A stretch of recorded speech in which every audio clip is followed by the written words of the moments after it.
Bayangkan sebuah garis pantai yang sunyi di utara Pulau Jawa, ratusan tahun lalu, angin laut membawa aroma garam, dan di kejauhan hanya tampak beberapa pohon asem yang tumbuh jarang-jarang. Di tempat itulah kisah Semarang bermula. Pada masa itu, wilayah ini hanyalah hutan pesisir yang sepi, dikunjungi sesekali oleh para pelaut yang berlayar dari satu pelabuhan ke pelabuhan lain. Namun pelan-pelan jalur niaga mulai ramai. Kapal-kapal kecil dari berbagai penjuru Nusantara datang singgah, membawa rempah, keramik, dan cerita-cerita dari negeri jauh. Di antara pepohonan asem yang semarang, yang tumbuh terpisah-pisah, muncul permukiman kecil yang suatu hari nanti akan menjadi kota besar. Lalu datanglah seorang tokoh yang akan mengubah segalanya, Ki Ageng Pandan Arang. Ia datang bukan hanya untuk membuka hutan, tetapi juga untuk membangun kehidupan. Dengan ketekunan, ia mengajak orang-orang menetap, bercocok tanam, membuka pasar, dan menjadikan kawasan itu sebuah kampung yang hidup.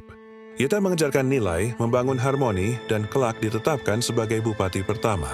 Sejak tahun 1547, Semarang secara resmi mulai menuliskan namanya dalam sejarah. Waktu bergerak maju, ombak di pantai membawa perubahan yang tidak selalu tenang. Pada abad ke-17, datanglah kapal-kapal besar milik VOC dari Belanda. Dengan layar yang tinggi dan meriam yang keras, mereka bukan sekadar pedagang, tetapi penjajah yang membawa ambisi.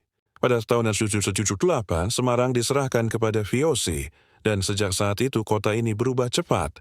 Benteng-benteng berdiri, gudang-gudang dagang dibangun, dan kawasan yang kini kita kenal sebagai Kota Lama mulai terbentuk. Pada pagi hari, derit roda gerobak menggema di antara bangunan Eropa. Pada malam hari, lampu-lampu minyak menyala di pelabuhan, memberi bayangan panjang pada air laut yang tenang. Semarang tumbuh menjadi pusat perdagangan, tempat kopi, gula, dan hasil bumi Jawa Tengah berangkat menuju negeri jauh. Memasuki abad ke-20, Semarang semakin berdenyut. Tram berkeliling kota, kereta api menghubungkan desa ke kota, dan sekolah-sekolah mulai berdiri. Di rumah-rumah besar maupun warung kecil, obrolan tentang kemerdekaan dan keadilan semakin sering terdengar. Kota ini menjadi salah satu pusat pergerakan nasional. Semangat perlawanan tumbuh dari gang-gang sempit hingga ruang pertemuan para intelektual. Lalu datang masa kelam, pendudukan Jepang. Jalan nada yang dulu ramai dipenuhi kecemasan. Namun Semarang tak pernah menyerah. Pada Oktober 1945, setelah proklamasi kemerdekaan, kota ini menyaksikan keberanian luar biasa dalam pertempuran 5 hari. Para pemuda dengan tekad membara mempertahankan kota dari tentara Jepang. Bukti Detsen, Triadeng Komando, dan Aroma Mesiu mewarnai hari-hari itu. Semarang tapi Semarang juga berdiri tegak, dan setelah semua badai itu berlalu, kota ini kembali menemukan sinarnya. Jalan Jajala diperbaiki, Pelabuhan Tanjung Emas kembali berdenyut. Pabrik-pabrik berdiri. Rumah-rumah modern tumbuh berdampingan dengan gedung kolonial tua yang menjadi saksi masa silam. Semarang perlahan berubah menjadi kota metropolitan yang kita kenal hari ini. Kota yang memadukan sejarah, budaya, dan modernitas.